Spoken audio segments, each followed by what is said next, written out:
Richard, what happens if I add a cam to a 4.8, 5.3, or a 6.0? What's the difference? What happens if I go crazy and do heads, cam, and intake? What happens if I add boost? Well, you're in luck. This video has all that.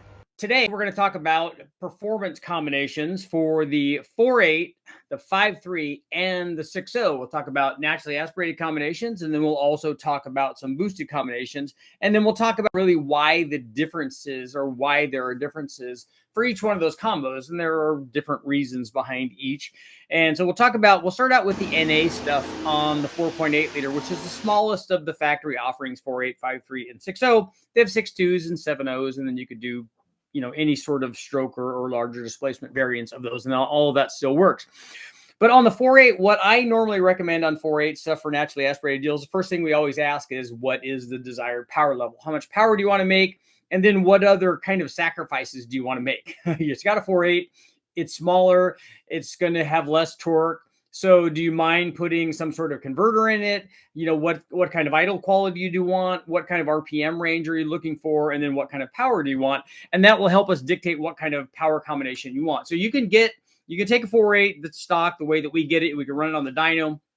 And then if we put just a camshaft in it, a reasonable kind of camshaft, our low buck truck camshaft, a BTR truck Norris, Chupacabra, anything like that, a stage 1 truck cam kind of thing, you can pick up, 50 horsepower or so fairly easily on a 4.8. The problem with a 4.8 compared to a 5.3 is that the 4.8 starts out making less power. Normally, the way that we run them, they're going to be in the 325 to 330 horsepower range. And then you put a camshaft in it and you're in the 370, 380-ish kind of range.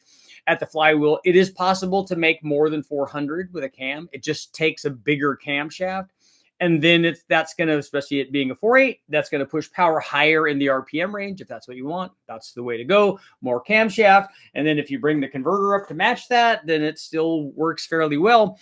If you really wanted to make, and so a camshaft on a 4.8, pretty good combination. You don't need to do ported heads or intake manifolds. I would stay with the long runner intake manifold. I would stay with a 706 or 862 head. Don't put 317s on it. Don't put the 799s or 243s. Don't do that. Go with the 706s or the 862s. And then if you wanted to mill those or port those or whatever, you could do that. So if we wanted to go to the other extreme for NA power, what we would look at is something like I did a while ago, where we do keep the stock short block. Now, if you did something that had pistons in it with valve reliefs, you could get away with a lot more camshaft if you really wanted to make some power. But if we stay with the stock short block, ported factory heads like the guys from Total Engine Airflow did ours, you could get them from Texas Speed, the PRC stuff. Ported 706s or 862s work well there. An aftermarket head, a TrickFlow 205, go with a bigger camshaft. We did a 224 camshaft. You could go even bigger than that. It's important to note on the 4.8, the shorter stroke actually means that you have less piston to valve clearance on a 4.8 than you do on the 5.3, the 6.0, and the 6.2 because of the acceleration rate up to and away from top dead center. So that affects piston to valve clearance. The nice thing on a 4.8, you don't have to worry about that too much because relatively speaking, the cam is going to be bigger on the smaller motor anyways. But like I said, it's possible, I think, and I'm going to try that this year. We're going to take a 4.8. I'm going to try to get to 500 flywheel horsepower with it, just with a stock bottom end. And so I think with the right cam and combination of ported head and intake manifold, a fast manifold is a really good choice for that. If you want to do some kind of short runner manifold, you can do that. A BTR Trinity, a high ram, low ram, that kind of thing. That will help you get a bigger peak power number, but they will sacrifice torque down low. So you can get, anywhere from 40 or 50 power gain with just kind of a cam and injectors and a tune, all the way to gaining, 170 or so. So you're getting like basically kind of a 50% gain, let's say, in power if you went all in on heads, cam, and intake. Now with boost on a 4.8, not a problem. Pick a turbo for the power level that you want. You can run it with a stock cam. You can run it with any sort of smallish cam. Our GTX 3584 RS turbo, really good choice for a 4.8. For something up to 700 horsepower, it's going to be very responsive. Go bigger. You can go our G42 if you want the 4-digit power level stuff. Again, converter goes a long way to getting the thing to spool better. The right camshaft, I would say small on a 4.8, and then size the turbo for the thing that you want to do. And we should have turbo kits, complete kits, coming out this next year in 2026, which will work on the 4.8, the 5.3, and the 6.0. Okay, very quickly here, give you an idea on what's going on with 4.8 combinations. We have a stock 4.8 that makes 330-ish horsepower and 340 foot-pounds. If we add a camshaft to it, we get 380 or so. Now it's possible to put a bigger camshaft to make more than that. And then when we threw basically the kitchen sink at it, heads, ported heads, cam, a fast intake manifold, we got up near 475, happened at a pretty high RPM, above 7,000 RPM. So that's kind of what you can expect on the NA stuff. I want you to note that the gains with the cams basically all came past 4,500 and not a lot of torque added below that. But the way that you add all the torque on a 4.8, either make it bigger or just do what we did here and you add boost. You can see running a typical kind of single turbo. The Richard Older Performance, the GTX 3584 RS is an excellent turbo for a 4.8. Very, very good response. And you can see if we just start adding boosts, 9, 11, 12 pounds or so, 13 pounds, when you do that to even just a cammed 4.8, you're talking about some fairly serious power. 650, 700 horsepower is really, really very easy on a 4.8. Boost solves all that problem on a 4.8. So let's check out a 5.3. So speaking of the 5.3, if we jump into the 5.3 now, compared to a 4.8, we can basically have a little bit better choices, I would say, with the camshaft. The 5.3 is bigger. It makes a lot more torque than a 4.8 does, even with a stock cam, because they basically share all the stuff. They share roughly the same compression. They have the same heads, cam, and intake manifold. And so the 5.3 is just basically better everywhere. The nice thing for that is that now the camshaft, you've essentially tamed the camshaft down a little bit. So like our low buck truck camshaft, good, use it with a stock converter. Again, a camshaft on a 5.3, you can get 60, 70, 80 horsepower. We have a cam and we'll have a cam coming out in 2026 that we think is going to add a legitimate 100 horsepower to it's going to be a higher RPM cam, but we'll add a legitimate 100 horsepower to a 5.3. So that would be a good thing. So like with the 4.8, choose the camshaft accordingly. How high do you want to rev it? You can go with any number of other things. You can go to, like, I like a good combination is the low buck truck camshaft or the Truck Plus or a BTR hot rod cam or a Truck Norris or Chopacabra, that kind of thing. And then go with the Trailblazer SS intake manifold. If you wanted to do a little porting on the stock heads, that works good. We might have an option for you coming out in 2026, which would be cool. But then you could also, like with the 4.8, go the sky's the limit. We put the TrickFlow 205 heads on it or ported and milled stock heads that are done professionally. A fast manifold, a high ram, a BTR Trinity or low ram or the high ram, that kind of thing. And so you can I have other videos up where we've made beyond 500 horsepower with an otherwise stock bottom end 5.3 from the wrecking yard. So with a big enough cam, enough head flow, and the right intake manifold, long tube headers on all of these, and no accessories the way that we run them on the engine dyno. And you certainly can get that from a 5.3. And all the other things, all the other camshafts. Hey, Richard, what about a 231 camera, 220 camera, 220, 216, or all the other myriad available camshafts? Yes, they all fit in the middle somewhere, and that's fine. You make a little less, a little more, that kind of thing. They all fit in the middle. Okay, just like with the 4.8, the 5.3 responds in a similar way. It just starts making power, a little earlier. It's bigger.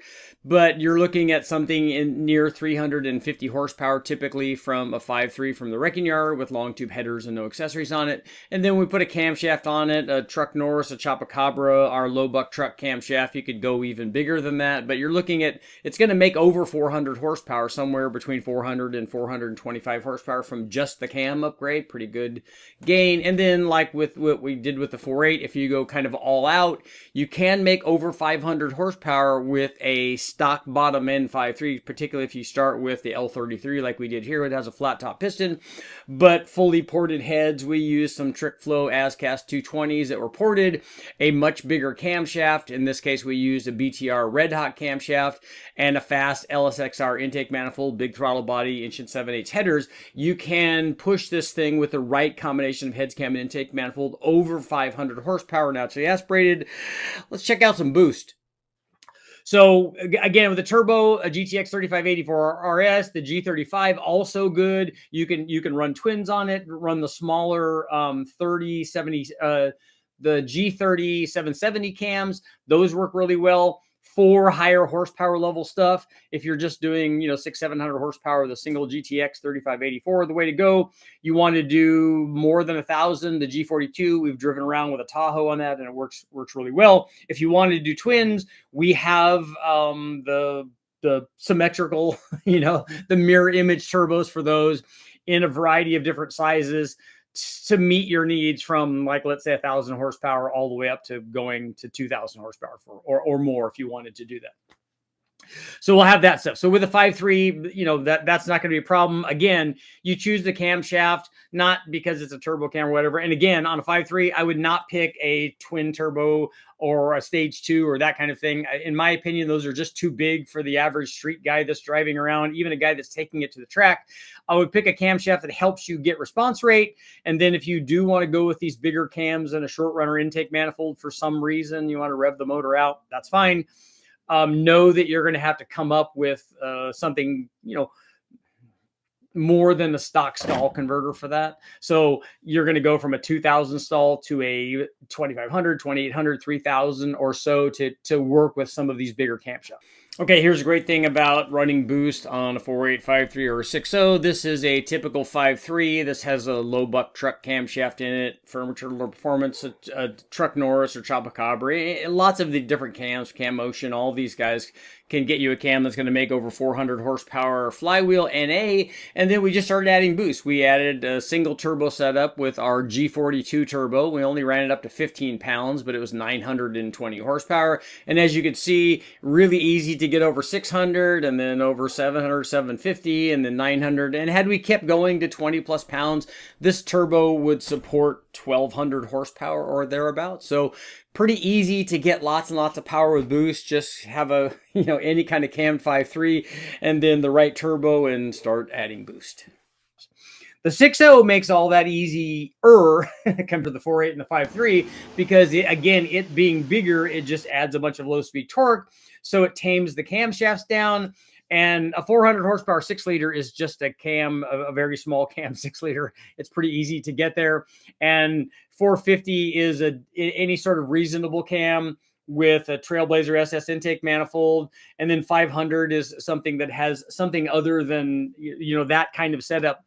A little bit more camshaft, and then something that's more than the 317 heads. A lot of guys will swap on 706 heads or 799 heads. I think unless I was doing a truck application where we're just kind of towing with it, I probably would go with 799 heads. We may have something coming out in 2026 for the truck guys that are looking for something. I think that this will cure the problem. We'll talk about that later on because we got some cool stuff that we're working on. But a 6-liter truck motor, take the 317 heads off. You can still run those if you just want to do a cam only. That's the kind of baseline, cam only. Keep the factory truck manifold, keep the 317s, put headers on it, tune it, away you go. That's good. That's going to be, 50, 60, 70 horsepower gain on a 6-liter like the other ones. And then to the other extent of that is you can get up to near 600 horsepower if you threw everything at it. So if you get, where you get 500 from maybe the 4.8 and certainly the 5.3, you can get close to 600 with a 6-liter because you're going to put, ported heads. Now in the 6-liter, you can choose between ported cathedral port heads or aftermarket cathedral port heads or factory rec port heads or ported rec port heads, which flow a ton and will support way more power than you're ever going to need on a naturally aspirated deal. And so that works out good. So you get to choose that. I mean, a lot of guys will go with factory rec ports. If you can buy a set of those, they'll make a lot of power. They'll support 600 horsepower. The aftermarket stuff tends to do a little better, especially on a cathedral port application where you have smaller chamber volumes. So you get higher compression, more power. All of that is good. If you don't have an LQ4 and you have an LQ9, you already got the flat top piston. You kind of got that taken care of. But on a 6-liter, a big enough camshaft, something in the mid 230s, good heads, AFR heads, either cathedral port or rec port or something like that. Trick flow heads, trick flow 225 is 245 probably isn't necessary on this, but they're mongoose heads that for the AFR guys. Trick flow also has ported rec port heads and ported cathedral port heads, and a lot of guys do. So there's no shortage of available heads that you could put on there. You can also do ported 799 heads on that. And then with the right cam and good heads, and then again, the right intake manifold, a fast manifold for cathedral port On rec ports, I wouldn't put a fast on it. Just put an LS3 on it, or some aftermarket shorter runner intake manifold, a la the high ram, Trinity, low ram, that kind of thing that you want to do. Or if you're doing a rec port application, look at the Performance Design LS3 intake manifold. I think it's an XS. That's a really good intake manifold. So, and it's unique. The injectors are hidden stuff. And that's the only one that I've seen that kind of does as good as the stock one and then also makes more power. So that's really, really hard to do. If you take a look at my video where we tested all the LS3 intake manifolds, you'll see that's really hard to do. But if you do that combination of things on an NA 6-liter, near 600 horsepower is possible, certainly in the high fives.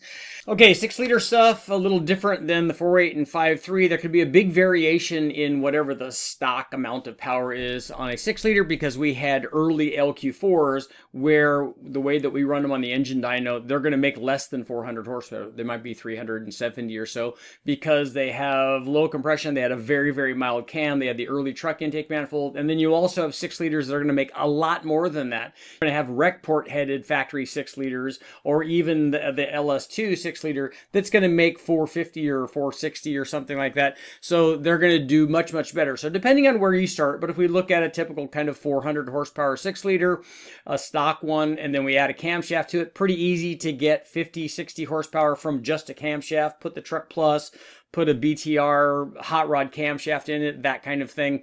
All that works out fine. And then you can even get, put camshafts in there and make more power than that. Again, depending on what the heads and intake manifold that you have. But if you go kind of a little bit more aggressively, stock bottom end, 6-liter, put good heads on it, factory rec port heads. In this case, we ran TrickFlow 225 heads on it, cathedral port, so smaller chamber, lower compression. We put a fast manifold on it, put a camshaft in it that was pretty good size, somewhere in the 230 to 235 at 50. You're looking at 550 or 560 horsepower. Now, it is possible to get 600 horsepower from a 6-liter, but it takes a lot of stuff. It takes really, really good cylinder heads. It takes a pretty big camshaft, kind of the most that will fit in the factory available piston to valve clearance, and it takes a really good intake manifold, and you're going to make it at fairly high RPM. And then on the turbo thing, same deal. I probably wouldn't recommend the smaller GTX 3584 RS on a 6-liter, even with the bigger AR, the 121, which is kind of going to be the go-to, unless you want something that's stock and is really, really super, super responsive on a 4.8 or a 5.3. But on a 6.0, I just put a G42 on it. You could put the twin G3770s. Those will be good. If you want to do twins, they're mirror image. They look awesome. Blow through like a tick, air-to-water intercooler or front mount deal, whatever you want to do. That will all work. But on the larger 6-liter, I would just go with the G42 because it's going to be responsive on the bigger motor. We're driven around a lot with a 5.3 on the G42 and it works great. And on the bigger 6-liter, it's just going to be even better. And you get 4-digit power potential, which is, as we know, 1,000 is the new 500, as we say. And so those are your combinations for a 4.8 and a 5.3 and a 6.0. And it really is that easy. There are, don't let anybody tell you that there's only one camshaft you can use, or you got to use a specific camshaft or one set of cylinder heads or one intake manifold, because there's not. There's lots and lots of ways to do this and make power both NA, and then when it's boosted, it's just a matter of turning up the boost. All that's very easy. So those are the combinations for the 4.8, 5.3, and 6.0. 6-liter stuff, even better than the 4.8 and 5.3. We got a typical kind of 500 horsepower 6-liter. That just is something that has a good size camshaft in it, 225, 230, a 50 kind of deal. A good cylinder head on it, either a factory rec port head or a ported stock cathedral port head or an aftermarket cathedral port head, good intake manifold, a Trailblazer SS or a Fast for the cathedral port stuff, or even a factory one for the rec port stuff. But your typical kind of 500 plus horsepower 6-liter, we start adding boost to it, get the turbo sizing right, something like our G42 turbo, an S480, S475 kind of thing. And pretty soon, it's pretty easy to make over 700 to 800, 850, even climbing up near 1,000 horsepower. This is at about 14 pounds. With the right kind of turbo, E85 and an intercooler. Fairly easy to do this, and the nice thing about a 6-liter, obviously it's going to be much more responsive with a bigger turbo than either the 4.8 or the 5.3. Okay, guys, there you have it. 4.8, 5.3, and 6.0 power combinations. If you have any questions, hey, make sure to join our nightly live feeds and make sure to like, share, subscribe, ring the bell, do all that stuff, and I'll keep testing.